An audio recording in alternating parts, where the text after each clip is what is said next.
खुलुमबाय गोजोन फुंबिलिनि बयनिसिमबो गाहाम हामलायनायखौ जासिहरनाय थाबाय आं सिबिरानि ब्रह्म नोंथांमोनखौ sbbodonews चेनेलाव गासैखौबो बरायबावनाय थाबाय नोंथांमोननि थाखाय आं गोदान मोनसे भिडिअ लानानै फैबावबाय अन्नानै भिडिअखौ जोबजासिम नायलांदो आसामाव जेसेबां आयेन बेरेखा खामानि मावग्रा जेरै सिखाव दाखायत आयेन बेरेखा फालांगिरि बायदि बायदिखौ फोजोबस्रांनो थाखाय गोख्रों राहा लादों एसेबांनो रायजोआव आयेन बेरेखा खामानि मावनाया बांसिननोसो हमदों फ्राय सानफ्रोमबो रायजोआव सिखाव दाखायतनि केस खोनानो मोनबाय थानाय जादों बे खेबाव दाखाथिफोरा लखिमपुरनि सासे फालांगिरिनि न'निफ्राय लुथिदों लखिमपुरनि केबि र'डआव थानाय जाकिर हुसैन मुंनि फालांगिरिनि न'आव दाखाथिफोरा पिस्तल दिन्थिनानै गोबां रांजों लोगोसे गहेना आरो बेसेन गोसा मुवा बेसादफोरखौ लुथिनानै लानानै थांदों लुथिनाय जाथाय जानायनि सायाव जाकिर हुसैना फोरमायथिनाय बायदिब्ला बिथाङा गलानिफ्राय फैनानै आथिं आखाइ सुखांनायनि उनाव न' सिङावल' हाबदोंमोन अब्ला बे समाव मोनानि 9 रिंगा जाबायमोन बे समावनो साब्रै सुबुंफोरा फैनानै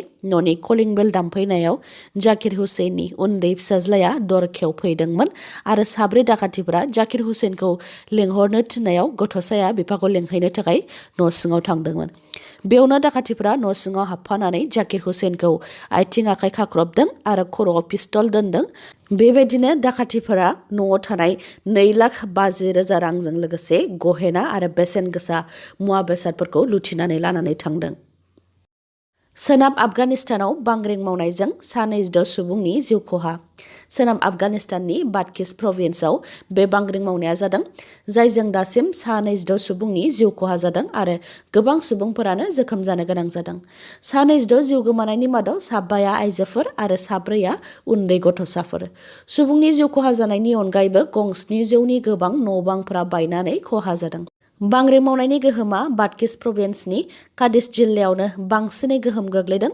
जायनाखि बादकिस प्रभिन्सआ हाजो ओनसोल बेनिखायनो थैनायनि सुबुं अनजिमाया बांबावनो हागौ होननानै फोरमायथिदों US जिअलजिकेल सार्भेनि बायदिब्ला बांग्रिंनि सोमावथाया 5.6 मेगनिटिउडनिमोन आफगानिस्तान हादरखौ हाथियारनि गोहोजों तालिबान उदखारिफ्रा सेखांनायनि उनाव आफगानिस्तान हादरा गोबां जेंनाजों मोगा-मोगि जानो गोनां जाखानानै दंमोन गुबुन हादरफोरनिफ्राय जेबो मदद मोननो हायाखैमोन जायनि थाखाय हादराव आंखाल जानानै दंखायो बे समावनो बांग्रिं मावनानै गोबां खहा जानायखौ लानानै आफगानिस्तान हादरनि सुबुंफोरा दुखु मोननाय फोरमायथिदों बाक्सा जिल्लानि मसलपुर महकुमानि सिङाव थानाय नতুन फोथाराव उदां आर'नाइ ससाइटिनि सोद्रोमाफोरा आबाद मावनानै जिउ खुंलांनो थिरांथा लादों EX-NDFB नि गासै सा 36 सोद्रोमाफोरा 45निफ्राय 50 बिघासो हायाव आलु मटर बायदि बायदि आबाद मावदों आरो गोजोननाय फोरमायथिदों बिथांमोना फोरमायथिदों दि रिहेबिलिटेशननि 4 लाखखौ मोनदोंब्लाबो बेयो मोनसे फिक्स डिपजिटसो बेखौ माखासे समनि उनावसो मोननो हागोन सोरखारा साख्रि होनांगौमोन नाथाय सोरखारा साख्रि होनो हायैलाय आबाद मावनायखौनो थांखि लादों आरो सिगांनि बायदि आयेन बेरेखा हाथियार हमनायखौ दा मोजां मोनला समाजजों गोरोबनानै आबाद मावनायखौनो मोजां मोनदों होननानै फोरमायथिदों आरो बेबायदिनो बोथोर लायै बोथोर आबाद दिहुनलांबाय थागोन होननानैबो फोरमायथियो बिथांमोनहा बेनि थाखाय ट्रेक्टर माइ बायदि होनानै मदद होनो थाखायबो सोरखारनिसिम खावलायहरदों बिथांमोनहा 9 दानाव कामरुप मेट्र'नि ट्रेन्सपर्ट डिपार्टमेन्टआ गासै 14 कोटी रां जुरिमाना बुथुमनो हादों कामरुप मेट्र'नि ट्रेन्सपर्ट डिपार्टमेन्टआ गारि सालायनायनि आयेन सिफायग्राफोरनि हेंथायै थांनाय 9 दानाव गासै 16,300नि गोबां केस रेजिस्टार खालामदों बेनिफ्रायनो गासै 14 कोटी रां जुरिमाना बोखांनो हादों गारि सालायनायनि आयेन सिफायनायनि मादाव गासै 3,300 केसआ नांनायनि गोबां लिरथाय दैखांनाय ट्राकनि हेंथा आरो नांनायनि बारा लिरथाय दैखांनाय ट्राकनिफ्रायनो गासै 8 कोटी 91 लाख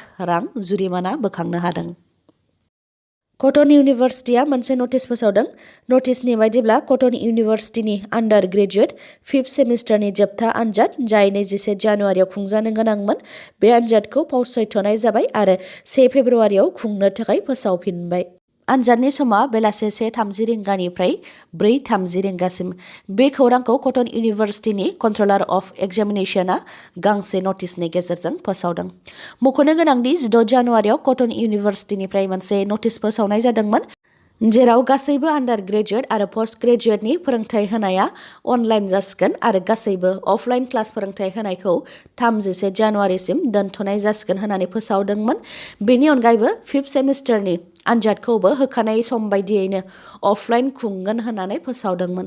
बेखौ लानानैनो फरायसाफोरा गोख्रोङै सोमावसारदोंमोन। फरायसाफोरनि गोख्रों सोमावसारनायनि उनावनो कटन इउनिभार्सिटिनि आन्डार ग्रेजुएटनि 5th सेमिस्टारनि आनजादखौ फावसयनायनि थांखि लाफिननाय जादों। आनजादनि समाव सोरबा फरायसाया कभिड-19नि थाखाय देहा फाहामसालियाव नङाब्ला कभिड-19नि थाखाय हम आइसोलेसन जानानै थायोब्ला बिथांमोननि थाखाय उनाव स्पेसियेल आनजाद खुंनाय जागोन होननानैबो कटन इउनिभार्सिटिनि एकाडेमिक रेजिस्ट्रार दिगन्त दास बिथाङा बुंथिदों। बावैसो सिगां खुंजानाय टेट आनजादाव बेले-बेजे जानायनि अजद होनानै फिन बिजाथिफोरा सेबा मावख'खौ बेंखनानै गोख्रोङै सोमावसारदों। बिजाथिफोरा अजद होनाय बायदिब्ला सेबाया खुंनाय टेट आनजादाव गोरोन्थि फिननायखौ थार होनानै बेनि सायाव नाम्बार होदों आरो जाय थार फिननाय बेखौ गोरोन्थि होननानै दानदों। बेखौ लानानै बिजाथिफोरा सिगांबो सोमावसारदोंमोन आरो बेनि सायाव नायबिजिरफिननो थाखाय एक्सपार्ट कमिटि दानाय जागोन आरो गोनांथि जायोब्ला आनजाद खुंफिनगोन होननानै सोलोंथाइ बिफाननि मन्थ्रि डक्टर रनज पेगु बिथाङाबो खोथा होदोंमोन। नाथाय दासिमबो बेनि जेबो खौरां मोनैलाय फरायसाफोरा फिन सोमावसारफिनदों आरो खोथा होनानै खोथा लाखियैनि थाखाय सेबा आरो आसामनि सोलोंथाइ बिफाननि मन्थ्रिखौ गोख्रों रावजों सोंखारिदों। लोगोसे थार फिननायनि सायाव नाम्बार होआब्ला सान हर सोमावसारगोन होननानैबो खुद्रियो बिथांमोनहा। जुदि नाम्बार होआब्लाबो एक्सपार्ट कमिटिया बेनि सायाव मा थांखि लादों बेखौ रायजो राजाफोरनिसिम फोसावनानै होनो थाखायबो दाबि खालामो बिथांमोनहा। थार फिननायनि नाम्बारखौ मोनाब्ला माखासे फरायसाफ्रा गावनि जिउ फोजोबस्रांनो नागिरदों। नाथाय सेबानि गोरोन्थिनि थाखाय फरायसाफोरा मानो जिउ फोजोबनांगौ होननानैबो सेबा आरो डक्टर रनज पेगुखौ गोख्रोङै सोंखारियो बिथांमोनहा। पुलिसनि एनकाउन्टाराव 4 नाक्सालाइटनि जिउ खहा। छत्तीसगढ़ बर्डार साखाथियाव थानाय तेलेंगानानि मुलुगुध जिल्लायाव जादों बे जाथाया। तेलेंगानानि मुलुगुध जिल्लानि कारागाट्टा हाग्रायाव मावइस्ट एबा नाक्सालाइट उदखारि थानायखौ खौरां मोननानै अपारेशन खालामहैदोंमोन। बेयावनो उदखारि आरो पुलिसनि गेजेराव गावलायलायनाय जादों।